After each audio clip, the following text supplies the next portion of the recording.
amigos? Les damos la bienvenida a este su programa Consultorio Fiscal. Este es un programa grabado, pero usted lo está viendo el 25 de diciembre. Por lo tanto, le deseamos una feliz Navidad. Esperemos que haya tenido pues un lindo festejo en compañía de su familia. Pues siempre nos caracteriza culturalmente y como país convivir mucho y pues ser muy cariñosos, muy cálidos en general. Entonces, que haya podido disfrutar de esta calidez familiar, pues que solo nosotros sabemos demostrar. Entonces, pues espero que hayan tenido una feliz Navidad y bueno, les deseamos obviamente lo mejor de lo mejor para el próximo año 2026. Siempre en compañía de los suyos, siempre con salud, con mucha alegría y pues a darle para adelante para tratar de solucionar cualquier eventualidad que se presente en el camino. Y pues bueno, les damos la bienvenida a este su espacio.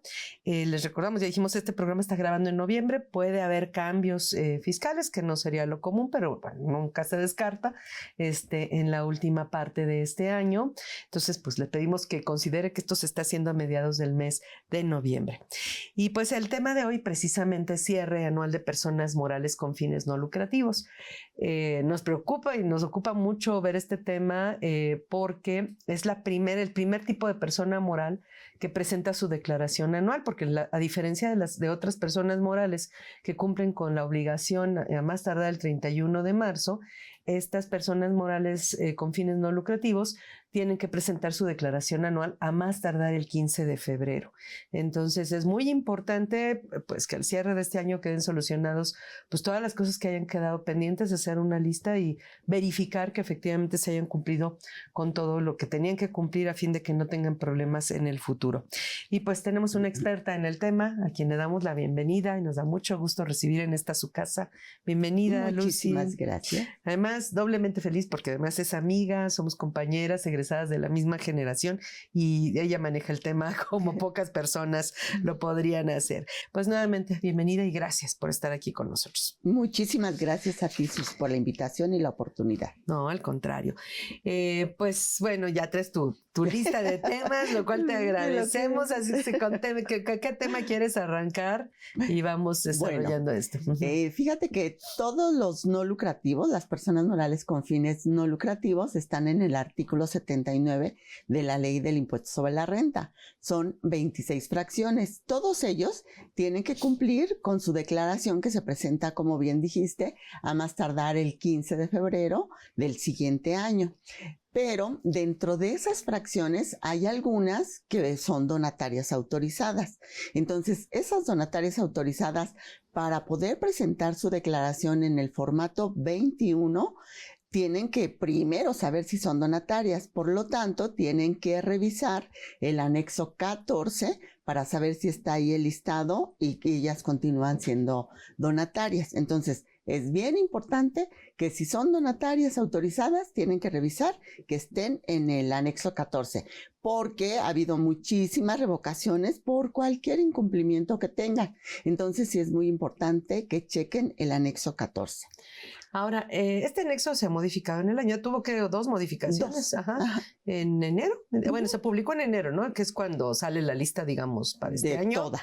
Porque es un anexo que va de la mano de la miscelánea que entra en vigor el 1 de enero, ¿no? Pero después se volvió a actualizar. Después se volvió a actualizar. De hecho, el anexo 14 se publicó a principios de este mes, precisamente de noviembre. Se publicaron las donatarias nuevas, a las que se les dio por primera vez o se les renovó su permiso de ser donatario. Que a lo mejor lo habían perdido y lo recuperaron, ¿no? Exacto. Ajá. Entonces hay que estar siempre revisando los anexos. Ahora, el anexo 14. Entonces, bueno, estando en esa lista ahorita en este año, aunque sea a estas alturas del año, implica que todo este año lo puedo declarar como persona moral con fines no lucrativos. Sí. El Código Fiscal de la Federación y su reglamento, y también el reglamento del impuesto sobre la renta, te dice que los permisos, las autorizaciones, son por todo el ejercicio. Entonces, aunque obtengas apenas ahorita en noviembre tu autorización, tú eres donataria desde el 1 de enero. Pero de este año. De este año, porque sí, nada en principio, más por ejercicio. Así es, porque en principio, por ejemplo, en general, cualquier sociedad civil, asociación civil, sociedad anónima, todas se van en principio al régimen general, por regla general. Solo por excepción te puedes ir a las personas morales, a la lista o al régimen de personas morales con fines no lucrativos. Puede ser por actividad. O sea, ¿a qué te dedicas? Y pues, si eres sindicato, si eres partido político, si eres cámara patronal, colegio de profesionales. Sí. Esos de entrada por lo que se dedican y los fines para los cuales fueron creados. Hay una lista que se va al título, como persona moral con fines no lucrativos. Desde que inician su registro. Ahí no necesitan hacer nada más que dedicarse a lo que dicen que se dedican, ¿no? Exacto. Pero tenemos las hermanas de la caridad, entre comillas, que pueden ser hermanas de la caridad, pero si no tienen la autorización para recibir donativos deducibles, ni aunque se dediquen a los fines más loables, más admirables y demás, no podrían estar como personas morales con fines no lucrativos, a menos que obtengan esta autorización. La autorización. ¿No? De hecho, estas personas son de las 26 fracciones del artículo 79, solamente hay 8 fracciones que pueden ser donatarias autorizadas. ¿Puedes enumerar, por favor? Entonces, sí, son asistenciales, educativas, para los que se dedican a la investigación científica tecnológica, todos los que se dediquen a las artes. Hay 2 fracciones que se dedican a todas las cuestiones ecológicas, cuidar el medio ambiente, protección a los animales que están en peligro de extinción, las escuelas, las becantes, las de desarrollo social, que es la fracción 25. Que es como un comodín esa, ¿no? Ese es un comodín. Hay que revisar porque son como muy diversas las actividades, ¿no? Muchas. Todas las demás son como temáticas. Ajá. O sea, como te decía, asistenciales, escuelas, artes. Y la 25, que es de desarrollo social, ahí hay muchísimas. Caben varias cosas ahí, ¿no? Ahí. Entonces, estas, cuando nacen, las llevan, o sea, el SAT las registra en título 2. Hasta que obtienen la autorización de donataria, entonces ya el SAT o uno mismo puede ya registrarse en título 3 para que sean pues donatarias autorizadas, no contribuyentes de ISR propio. Entonces, la primera regla es que si te vas a constituir, pues ya casi primero tienes que tener los estatutos adecuados a los requisitos de la ley del ISR para poder convertirte en donataria. Si te vas a dedicar a estas actividades, de entrada tus estatutos tienen que estar diseñados acorde a las disposiciones de la ley del ISR a partir del artículo 79, donde viene la lista y ahí arrancan las disposiciones, ¿no? Entonces, y luego ya inmediatamente que te constituyas, tramitar la autorización para que desde el primer año estés como persona moral con fines no lucrativos. Y lo más importante, las personas morales con fines no lucrativos no son, en principio, por regla general, con muchas excepciones, pero no son contribuyentes del ISR. Si no lo haces, te vas, como cualquier empresa, como cualquier sociedad anónima con fines de lucro, te vas a ese régimen, al régimen general. A pagar, hacer pagos provisionales, pagar IVA, todo. Cuando no tienes la autorización. Entonces sí es importante lo que dices. Inmediatamente que tengan el alta en el SAT, inmediatamente hacer todos los trámites para ser donataria autorizada. Ahora, te otorgaron la autorización porque demostraste que te dedicabas a tal o cual actividad, ¿no? Así es. Para decir que te dedicas a tal o cual actividad, a veces se requiere pues algún tipo de certificación, algún documento de acreditación. ¿Ese se renueva también en algunos casos? Fíjate que sí, ese documento, o sea, yo les aconsejo que muchas donatarias, de hecho, hacen sus actividades antes de ser constituidas. Entonces, yo les aconsejo que desde el momento en que estén haciendo sus actividades, todo tengan sustento de todas esas actividades, que tengan sustento de fotografías, de convenios, de todo lo que hacen, para que una autoridad les otorgue ese documento de acreditación de actividades. De hecho, para ser donataria, para solicitar ser donataria, ese documento es el más difícil de conseguir, porque en el anexo 1A, en la ficha de trámite 15/ISR. Hasta el final te dice, dependiendo de tu actividad, por ejemplo, si eres asistencial, ¿a qué autoridad vas? En este caso, pues a la Secretaría del Bienestar o al DIF. Entonces, para que te den esa carta o documento de acreditación de actividades, no es nada fácil. Hay que acreditar que realmente sí estás haciendo tu actividad.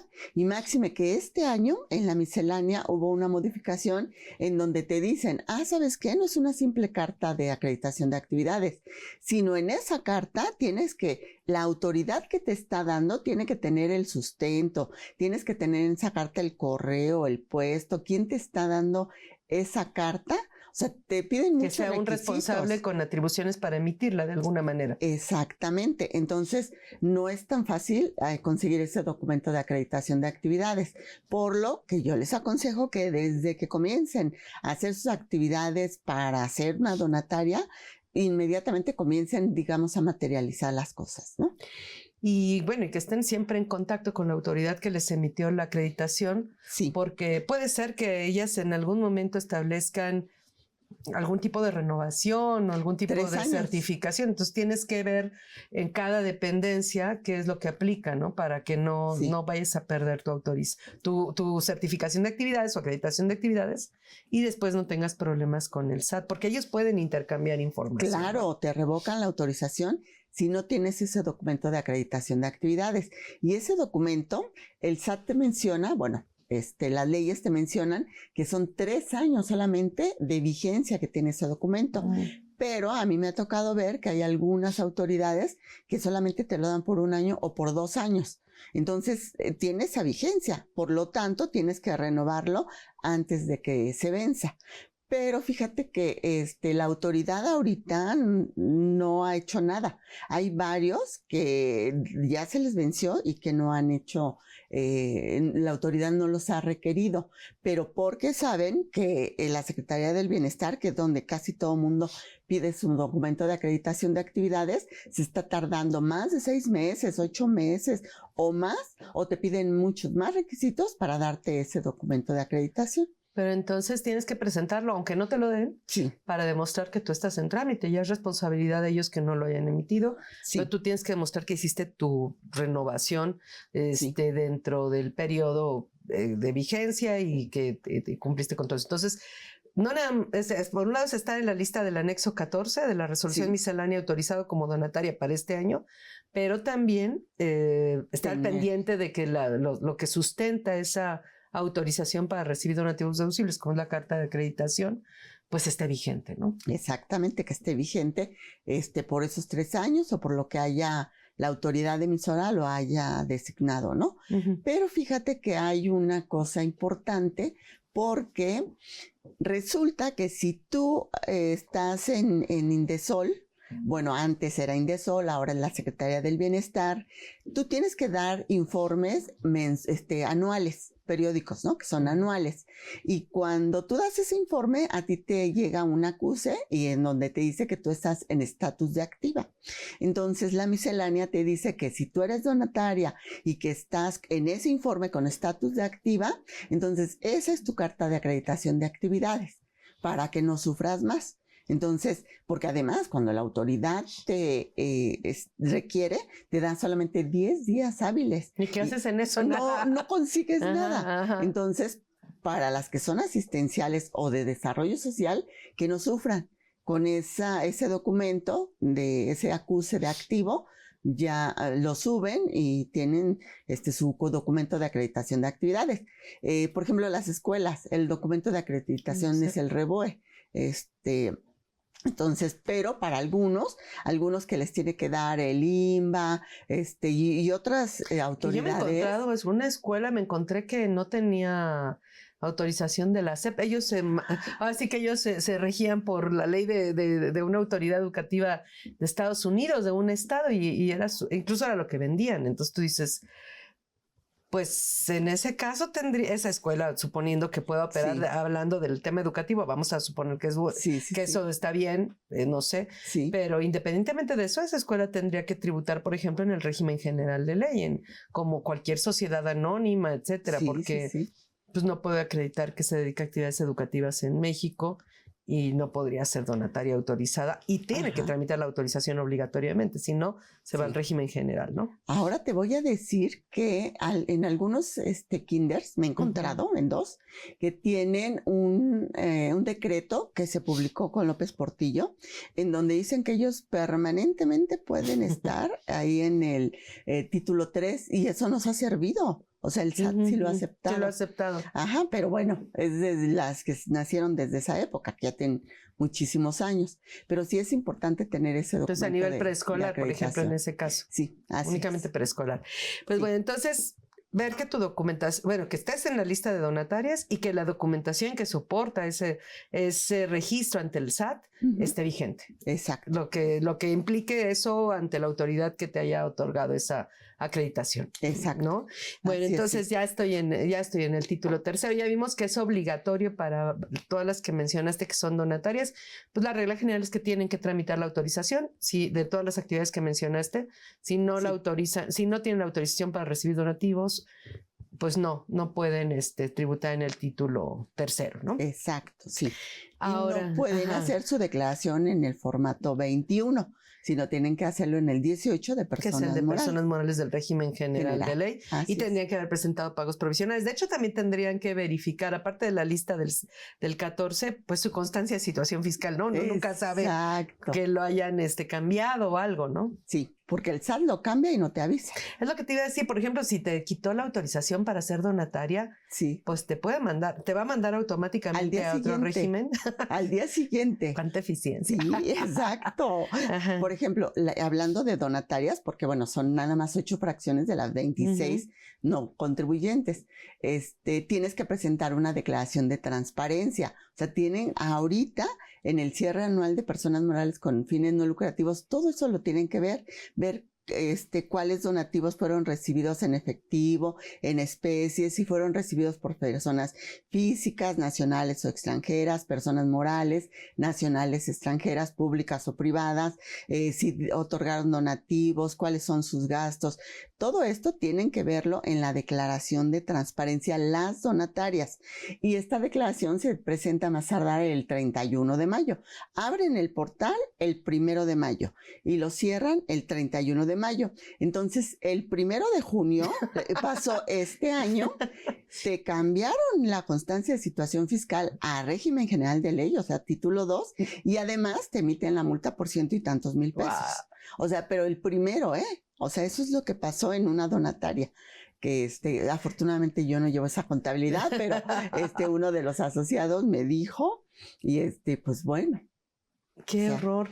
Sí, digo, porque sí, cualquier incumplimiento hay muchos incumplimientos por los cuales puedes perder la autorización. Uno es esta declaración especial. Sí. Y pues sí, y la mandaron al régimen general de ley. Bueno, me imagino porque tenía ingresos altos. Sí. Porque si no te hubieran mandado al régimen simplificado de confianza, ¿no?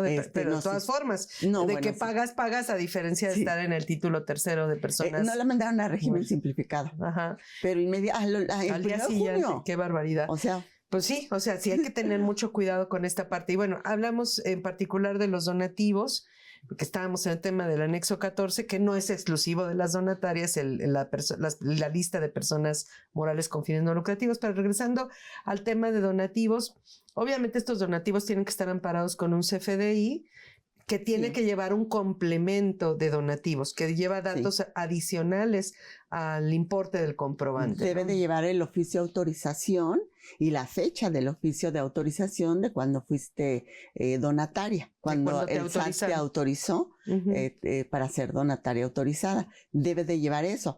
Pero además, si te dan un donativo en especie, debe de llevar también una leyenda ese donativo en especie, que si fue deducido con anterioridad, entonces ese donativo no es deducible. Sí, por ejemplo, si la empresa XSA le regala a la Cruz Roja Mexicana un camión que ya tuvo 4 años, ya dedujo en 4 años y se lo regala a la Cruz Roja Mexicana, por ejemplo, una ambulancia que se la regalara a no sé, una institución, vamos a poner que fuera privada y que no estuviera se lo regala y ya fue deducida, pues entonces en ese caso ya no lo puede volver a deducir. Al momento de otorgar el donativo va a tener comprobante de que donó, el otro va a tener comprobante, la donataria va a decir que recibió, Pero pues ya no se puede deducir como donativo para la persona que entregó el camión o lo que sea, ¿no? Ya no, nada más le va a servir ese recibo para sacarlo de su activo fijo, o algunas personas que donan inventario para sacarlo de su inventario.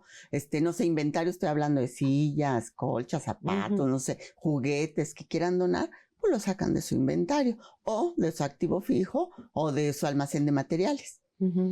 Así es. Entonces, primero la forma de expedir el recibo. Si expiden recibos sin tener la autorización, a mí ya me tocó una asociación civil que no tenía la autorización, había operado así pensando que no lo necesitaba y emitió porque tenía así como duda, existía controversia, pero la verdad es que no procedía la controversia, pero así fue. Y entonces estuvieron emitiendo comprobantes de donativos y el SAT le dice, pues ¿cómo que emites comprobantes de donativos si tú no eres donataria? Y ahí fue donde pues tuvieron que tramitar la autorización sí o sí, pues porque además meten en problemas a las personas que les dan los donativos porque no los pueden deducir, ¿no? No, porque además no llevan todo lo que te dice el Código Fiscal, que debe de ser requisito para hacer deducible ese donativo. Y además, si ellas no son donatarias autorizadas, pues debieron de tributar conforme a título 2. O sea, están afectando a ellos y también al donante. Porque pues también, es que también cuando tú donas, tienes que verificar en el anexo 14. Ese también es un requisito. Que si estás donando a una donataria autorizada. Sí, ahí el donante debió haberse dado cuenta desde el principio, pero a veces pues el tiempo te gana y no lo revisas. Sí, o por ayudar. Sí, por ayudar. Y crees que es deducible porque dices, ay, pues te confías. Es fulanita de AC, pues claro que sí va a ser, ¿no? Pues no. Exacto. Ajá. Y bueno, esa es otra. La otra es, hablabas de los donativos del extranjero.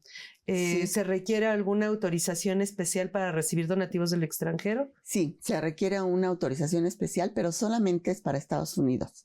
Si tú recibes donativos de España, de Alemania, de Colombia, de quien sea, no te pide ningún requisito. El ser donatario internacional, digamos, solamente es porque te lo pide Estados Unidos. Y es muy fácil de conseguir la autorización porque te preguntan nada más en el formato. ¿Quieres de recibir donativos de México o del extranjero o de ambos? Entonces le pones ambos y ya eres donataria internacional. Pero si no lo hiciste, eso también tendrían que validarlo, ¿no? Sí. Porque si de alguna manera cuando hiciste tu trámite, nada más dijiste de México y estás recibiendo donativos del extranjero, pues puedes tener problemas también, ¿no? Exacto. Fíjate que todas las donatarias, excepto las becantes, pueden ser donatarias internacionales y el trámite es muy sencillo de hacer. Nada más te digo, llenas esas preguntas y ya automáticamente te autorizan a ser donataria internacional, pero las becantes no. Las becantes, a ellas ni siquiera aparece esa opción en el formato, esa opción en el formato. Ellas no pueden ser donatarias del extranjero. Entonces hay que tener cuidado entonces si estás o no en posibilidades de hacerlo para no tener problemas, ¿no? Exacto. Perfecto. Así es, sí. Bueno, ahora entonces ya tengo mi autorización, ya vi que sí soy ya revisé mi constancia, sí soy persona moral del título 3, puedo estar tranquila por eso.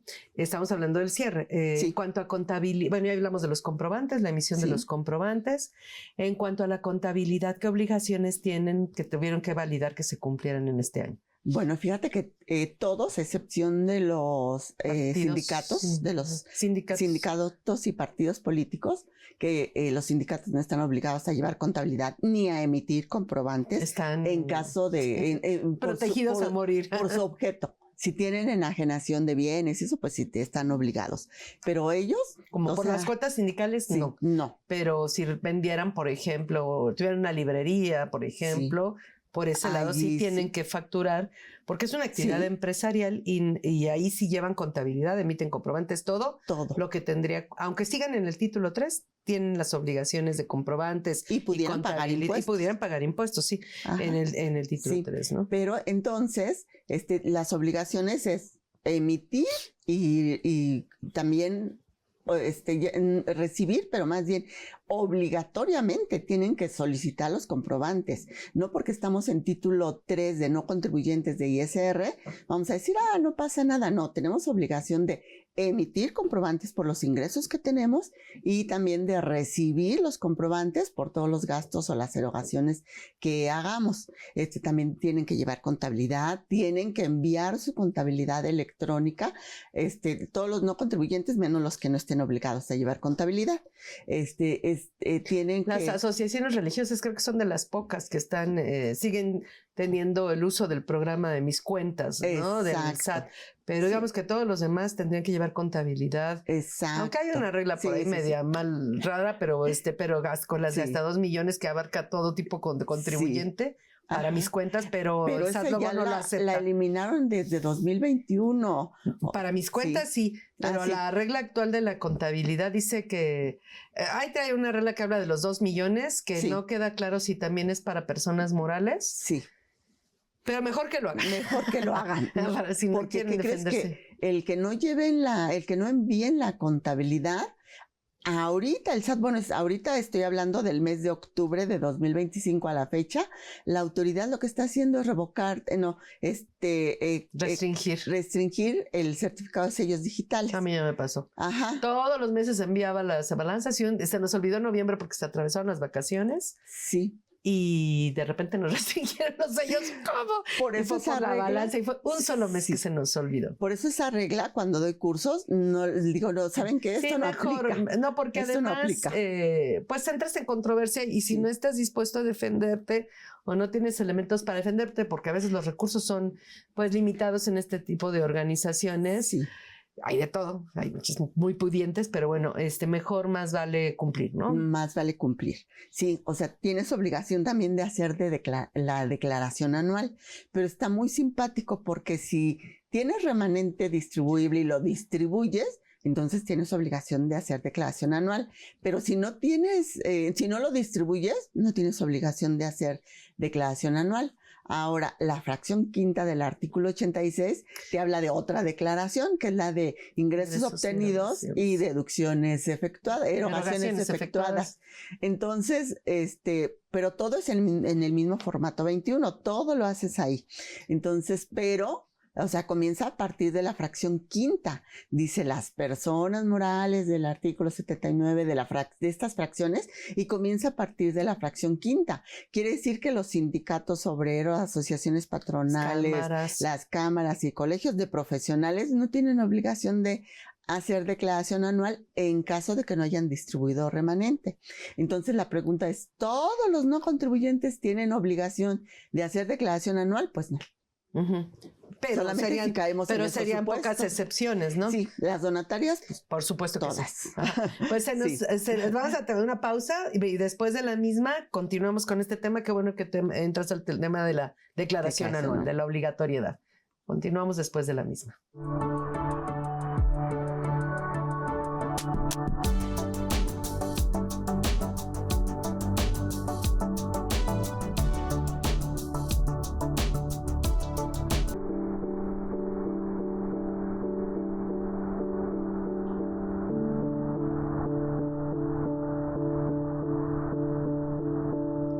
Pues ya estamos de regreso y estábamos en el tema de la contabilidad y de la declaración anual. Ya dijiste que pues hay excepciones a la obligación de presentar declaración anual. Las donatarias no tienen excepciones, a todas lo tienen que hacer y todos tienen que llevar contabilidad, emitir y recibir comprobantes. Los únicos 2 casos que perdonan, digamos, y con excepciones serían los sindicatos y los partidos políticos. A menos que realicen actividades empresariales. Y asociaciones religiosas, por las limosnas, todo eso, pero asociaciones religiosas, las ARs tienen como que sus reglamentos especiales y sus... También sería otro tema. Sí, también están protegidas. Sí, de hecho les dejaron el programa Mis Cuentas, o sea, prácticamente no llevan contabilidad, es emitir y recibir comprobantes y ya, ¿no? Y ya, exacto. Pero también hay que recordar que dentro de las obligaciones de la contabilidad hay que llevar contabilidad conforme al artículo 28 de la ley del Código Fiscal y el artículo 33 del reglamento del Código Fiscal, en donde si nos vamos a ese artículo, o sea, nuestros comprobantes y la contabilidad de las pólizas tiene que ser con son 20,000 requisitos y mucha gente no los lleva. Bueno, deja tú las del título 3, todas no lo llevan. Yo les pregunto a mis alumnos, sí, en distintos foros, platicaba el otro día con el maestro Julio Solís, me dice, yo siempre que pregunto, dicen, no llego más del 10%. Le digo, pues a ti te va bien, a mí no me llega ni al 5%. Le digo, realmente los requisitos adicionales de las pólizas, sobre todo en las pólizas que donde implican pagos con transferencias de fondos, cheques y otros medios de pago, tienen requisitos adicionales que marca el anexo técnico del anexo 24 de la resolución miscelánea. Sí, tienen que llevar sus referencias. Y son referencias establecidas por el SAT. Y si no las tienen, pues no estás llevando la contabilidad en términos del código. Exacto. Entonces, sí es muy importante. Seguramente su programa de contabilidad tiene... así como habilita cuando usted sube una factura que jala los datos del CFDI, debe tener una instrucción donde la transacción sea una transferencia o un cheque y hay que ponerle esos datos a las pólizas, ¿no? Exactamente. Y la mayoría no lo lleva. Entonces es importante, contadores, que revisen sobre todo el artículo 33 del reglamento de código y el anexo técnico para saber todos los requisitos, porque la autoridad nos va a pedir pólizas y esas pólizas tienen que tener esos requisitos. Y si no, pues ya saben, son sanciones, son multas, etcétera, ¿no? O no deducibilidades en algunos casos. No, bueno, hablando en general. En general. O también cualquier obligación no cumplida en donatarias es la revocación de la autorización. Sí, aquí es más grave todavía. Entonces es importante llevar bien la contabilidad y también recordar que los no contribuyentes tenemos que irnos conforme a los estados financieros, el B16, que son estados financieros para no contribuyentes, ¿no? Estos son, el balance general es exactamente igual, pero el estado de actividades no. El estado de actividades cambia, que es muy semejante al estado de resultados. Y de hecho, la NIF A5 te dice que en las personas morales de régimen general, bueno, las comerciales, vamos a ponerle, se tiene que llamar capital social o capital contable, y en los no contribuyentes o personas morales con fines no lucrativos, tiene que llamarse patrimonio. Esas son las diferencias en los estados financieros, sobre todo en vez de estados de resultados, estados de actividades, y en vez de capital contable, tiene que llamarse patrimonio. Así es, y el resultado es un incremento o déficit del patrimonio, ¿no? En el estado de actividades. Entonces es muy importante que conozcan las disposiciones, incluso contables, que les aplican a estas personas morales con fines no lucrativos, ¿no? Entonces, bueno, tenemos entonces la contabilidad, las pólizas, hay que enviar balanzas al SAT, hay que enviar catálogos de cuentas. Si pide una devolución de impuestos o compenso o están revisando a alguien y el SAT me pide mis pólizas en cualquiera de estos 3 casos, las pólizas tienen que cumplir con todos los requisitos que ya mencionamos. Exactamente, sí. Y para, al final de cuentas, poder presentar la declaración anual. Y en la declaración anual, los no contribuyentes, casi todos, o sea, excepto los que no llevan contabilidad, tienen que determinar si van a pagar impuestos sobre la renta o no. ¿Cuáles son los casos en que pagan? Fíjate que los últimos párrafos del artículo 79 de la ley de ISR nos dice que si hay 4 casos, que son ingresos omitidos, compras no realizadas e indebidamente registradas, no deducibles, y préstamos a socios, asociados o a familiares, vamos a ponerle en línea recta o a cónyuges, entonces esos 4 casos van a pagar directamente sobre el importe el 35% del impuesto sobre la renta. Es como el dividendo ficto del artículo 140 de la ley de ISR, que son, en este caso son ingresos fictos. Remanente distribuible ficto. Entonces, pagar el 35% por un préstamo que dijeron, oye, préstame. Que no debiste haberlo hecho. No debiste haberlo hecho. Tú no tienes por qué pedir préstamos a un no contribuyente. O sea, al contrario, se le dan donativos o se le dan ingresos, o se le presta, pero tú recibir préstamos, pues no. Ahora, compras no realizadas son las compras hechizas, los CEFOS y los CEDOS. También sería una tontería si no vas a pagar, no necesitas tener menos o más utilidad. porque de entrada pues no eres contribuyente del impuesto sobre la renta. Exacto, ¿no? Tu remanente distribuible de ingresos menos deducciones no paga ISR. Entonces sería una tontería tener una factura hechiza. Ingresos omitidos, pues tampoco, porque todo lo que estábamos comentando, reitero, que tenemos que emitir CFDI de todos los ingresos. No se vale que digan, ay, este es un depósito no identificado. Pues entonces factúralo como cuota de recuperación. Ahí vas a tener un problema porque te lo pueden presumir como ingresos y a lo mejor hasta te quitan la autorización, ¿no? Sí, porque la fracción tercera del artículo 82 cuater, te dice que cualquier incumplimiento que detecte la autoridad en el momento en que te llega una auditoría, y ese es un incumplimiento. Entonces, o sea, por esa omisión de ingresos, bueno.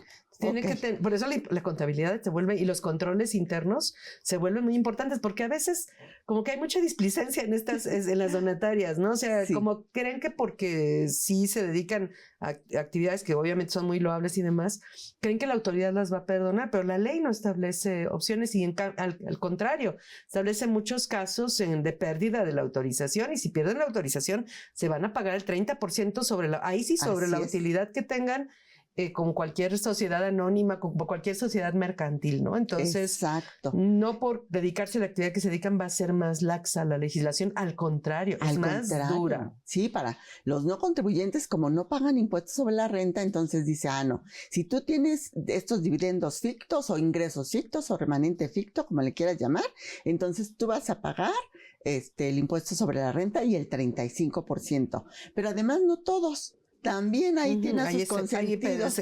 Hay excepciones. Entonces lean el último párrafo del artículo 79 para saber, dependiendo de la actividad del no contribuyente, si caen ustedes dentro de esas fracciones para pagar el 35% sobre esos 4 conceptos: ingresos omitidos, compras no realizadas, no deducibles y préstamos a socios o integrantes. Así es. Y en este caso, bueno, entonces un primer caso de pago de impuestos sería esos 4 supuestos. Cuando estoy en la lista del final del artículo 79 de las fracciones que deben hacerlo, están todas las donatarias. Excepción la de artes. Así está. Entonces, esas de alguna manera, y pues hay que tener cuidado de que voy a tener que pagar impuesto. Ahora, uno de los casos más controvertidos en ese sentido, pues sería el tema de los no deducibles.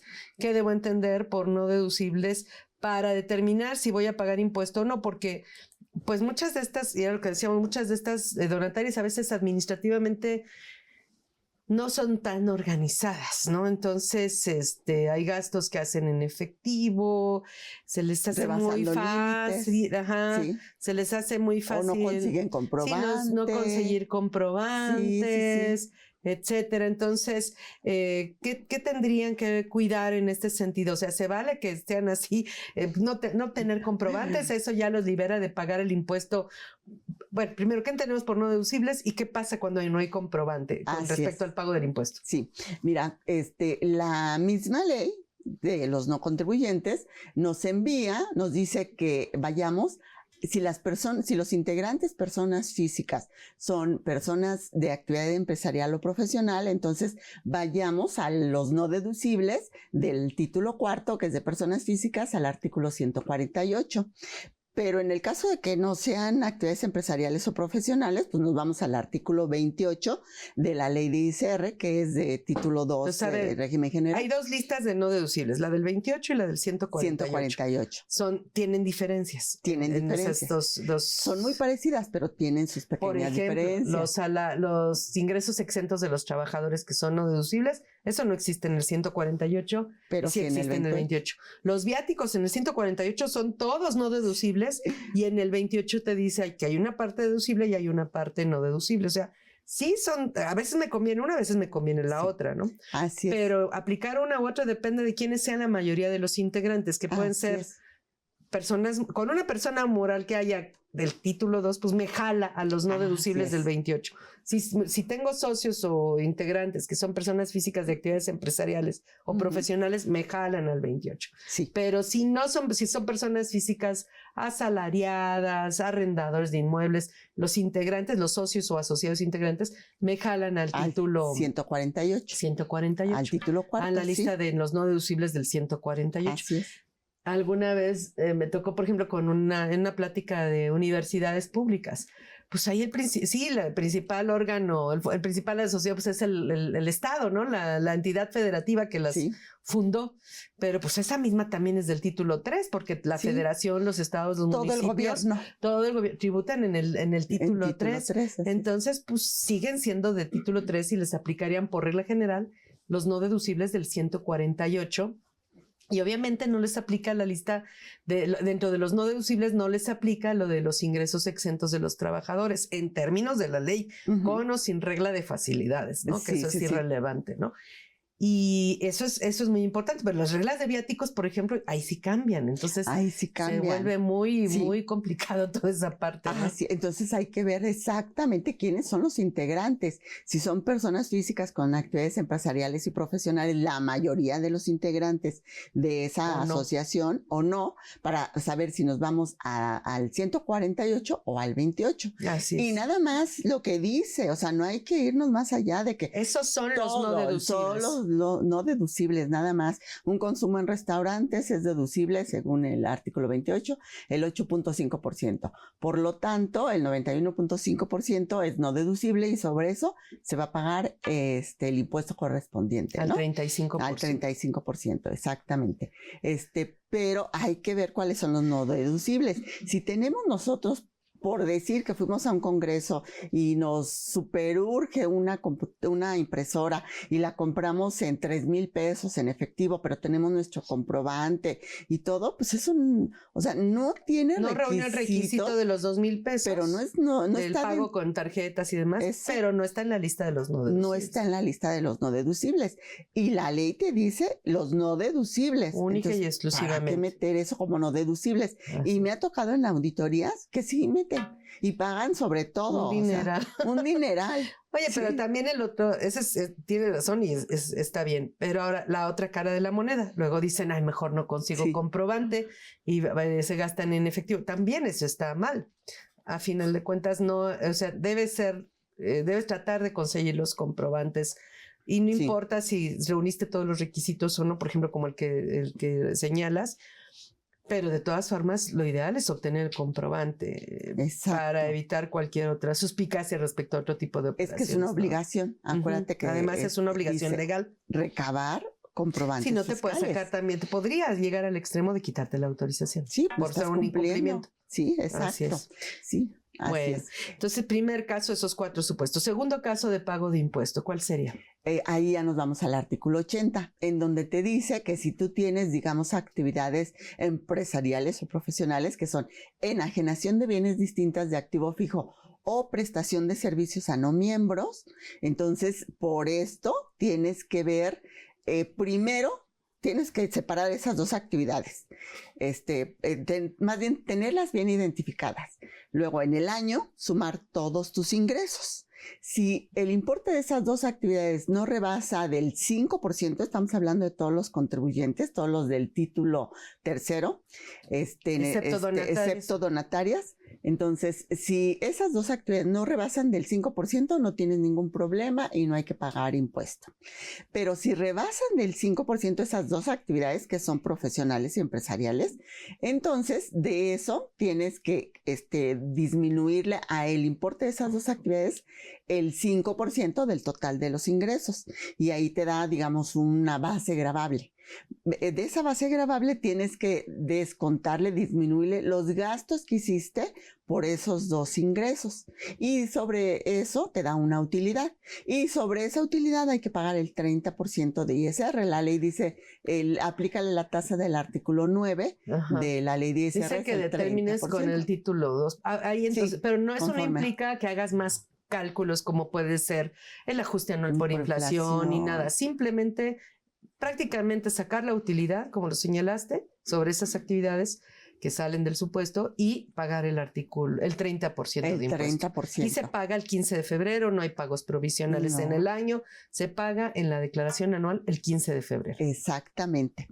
Pero ahora viene el caso de las donatarias. Perdón, nada más regresándome eso. Sí. ¿Qué pasa porque habla de enajenación de bienes y prestación de servicios a no miembros? Primero, se les olvidó el otorgamiento del uso goce temporal.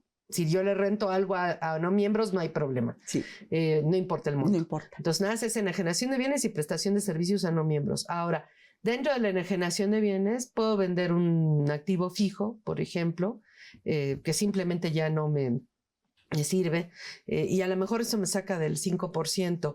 ¿Tendría que pagar impuesto? ¿No hay excepciones por la venta de activo fijo, terrenos, etcétera? No, si es activo fijo, porque dice enajenación de activo de bienes diferentes del activo fijo. Entonces, todo el activo fijo que vendan los no contribuyentes no causan impuesto. No pasa nada con eso, aunque sea de más del 5%. Sí, no pasa nada. Bueno, entonces, y regresamos entonces ahora a los donatarios. En las donatarias, aquí nos dan más oportunidades, ya no es el 5%. Perdón, nada más regresando al caso anterior. Hablantes de bienes distintos de activo fijo. Sí. Obviamente el concepto de activo fijo es contable, porque ese concepto no existe en la ley del ISR. Sí. En la ley del ISR habla de inversiones. Sí, exacto. Entonces, y de inversiones sí habla de activos fijos, pero por ejemplo ahí el tema digamos, en controversia serían los terrenos. ¿Qué pasaría con los terrenos? Contablemente es un activo fijo, fiscalmente no es un activo fijo. Así es. Entonces, ahí más vale hacerle la consulta al SAT para no tener problemas. Exacto. O si quieres un criterio conservador y no hacer consulta al SAT, considéralo como... que sí te sacó del 5% y pagas tu 30%. Exactamente. Pero bueno. Pero en venta de terrenos sí hay que hacerle consulta al SAT mejor porque es mucho dinero. Ajá. Sí, ahorita cualquier terreno cuesta muchísimo. Sí, por eso es que voy al tema de que eso te puede sacar del 5% muy fácilmente. Exacto. Y el concepto que se utiliza es el de activo fijo. Si existe el concepto de activo fijo dentro del tema de inversiones, es una de las formas de inversiones, y ahí no entran los terrenos. Entonces el problema es, pues si un terreno te sacaría del 5%. Sí, claro. Pero hay que preguntarle mejor al SAT, a lo mejor nos la perdonan. Exacto, nunca me ha tocado el caso, pero si tocas, te prometo que lo hago y te digo cuál fue la resolución. Bueno, y entonces regresamos al tema de las donatarias, por favor. Si eres donataria, entonces tienes muchas más posibilidades de no pagar ISR. Primero, si tienes enajenación de bienes distintas de tu activo fijo y tienes prestación de servicios a otros, entonces esas dos actividades no deben de rebasar del 10% del total de los ingresos. Entonces tú dices, a ver, del total de mis ingresos, digo cuáles son esas donatarias, ¿no? Esas donatarias autorizadas. Digo, cuáles son esos dos ingresos. No rebasan del 10% del total de mis ingresos. Pero son ingresos distintos, de las cuales, ¿cuáles fueron otra vez nada más? Ajá. Enajenación de bienes y prestación de servicios. A otros, enajenación de bienes de activo fijo y prestación de servicios a otros. Si esos dos conceptos no rebasan del 10% siendo donataria, no tienes problema y no pagas impuesto. Pero porque habla de actividades distintas, ¿no? De las fines, del fin por el que me otorgaron la autorización, ¿no? Sí, pero, o sea, dices, bueno, vamos a suponer nada más que son esos dos ingresos y tú tienes tus ingresos normales, tus donativos. Entonces dices, del total de mis ingresos voy a ver que no rebasen del 10%. Si rebasan, entonces tengo que hacer el mismo procedimiento que expliqué, disminuirle a esas cantidades, a esos dos ingresos, el 10%, después disminuirle gastos en caso de que haya habido. De esos dos ingresos, nada más.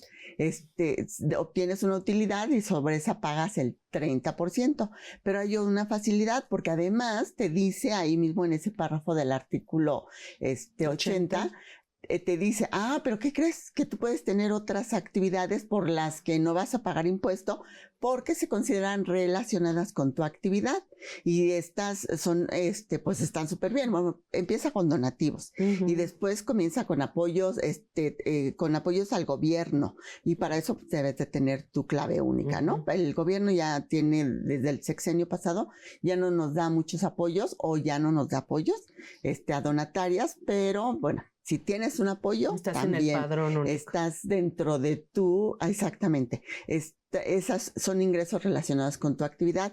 Si tienes cuotas de recuperación, cuotas de aportación, intereses, arrendamiento, si tienes regalías de algún derecho de autor que te la cedieron, tampoco pagas impuesto. Si invertiste en una bolsa de valores, esos rendimientos, en la bolsa de valores, no en la bolsa de valores, esos rendimientos, todo eso, dice, tú siendo donataria, no pagas impuestos sobre eso. O sea, está maravilloso. No se considera actividades distintas a las aquellas por las que te otorgaron la autorización, que es la que te puede hacer pagar el impuesto.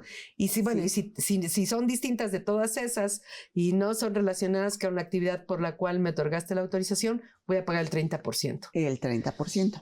Ahora, hablaste que, bueno, en los dos casos, siendo donatarias o no donatarias, bueno, están estos dos supuestos de pago de impuesto y hay son ingresos que te pueden hacer pagar impuesto, pero no pagas impuesto sobre el ingreso bruto, sino sobre una utilidad y le restas costos, gastos necesarios para obtener ese ingreso. Pero puede haber costos, gastos que sean necesarios para el resto de tus actividades y para estas. ¿Y cómo le haces con esos gastos que el internet, teléfono, la renta, pues son de todos los ingresos? La depreciación. Entonces, ¿cómo le haces para separar eso? O sea, porque también los tendrían que restarse de estos ingresos que van a estar afectos al pago, pero obviamente, pues repartirlos, digamos, entre los ingresos que no van a pagar impuesto y entre los ingresos que sí van a pagar impuesto. ¿Cómo se reparten esos que no están identificados? Bueno, la técnica contable nos dice que debe de haber prorrateo. Entonces, en porcentaje de los ingresos que sí van a pagar impuesto y de los que no van a pagar impuesto. Hay una regla, ¿no? En reglamento de los metros, ¿no? También, sí. No, pero esa regla está muy rara y es poco entendible. Y es muy limitada, ¿no? Es muy limitada porque dice que es con base en los metros de la construcción que dedicaste a una actividad o a otra. Exacto. Pero es muy limitada. Es muy limitada, porque además, o sea, ¿cómo vas a saber cuántos metros fueron si diste un curso para socios y otro? Sí, para no miembros, o sea, que no son tus miembros, o sea, ¿cómo vas a saber cuánto? O sea, sí sabes cuáles son los no miembros y cuáles son los miembros, pero usaste la misma superficie ¿qué metros cuadrados todos, ¿no? utilizaron? Si les das un break, un coffee break, o sea, ¿cómo vas a saber cuántos metros cuadrados utilizaron? Varía de evento en evento, es muy absurdo, ¿no? Sí. Pero bueno, entonces ahí recomendaríamos prorratear con base en ingresos, pero siempre preguntarle al SAT si tenemos duda, pero con una consulta formal y concreta, ¿no? Exactamente. Y si tienen dudas, mejor solamente los gastos identificados con esas dos actividades y ya no se meten en problemas. Así es. Y el último caso de pago de impuesto, creo que sería el tercero, sería enajenación de bienes, premios e intereses. Pero pero eso no aplica para donatarios. No, eso no. O sea, el resto sí pagaría sobre esos, excepto donatarios. Bueno, pero premios sí aplica, porque si una donataria obtiene un premio y ese premio paga un impuesto sobre la renta, o sea, le deben de retener un impuesto. Pues es que pasaría como los intereses. Si soy donataria y dice que no tengo que pagar, pues yo le tendría que decir al que me da el premio, pues con la pena, pero no me retengas, ¿no?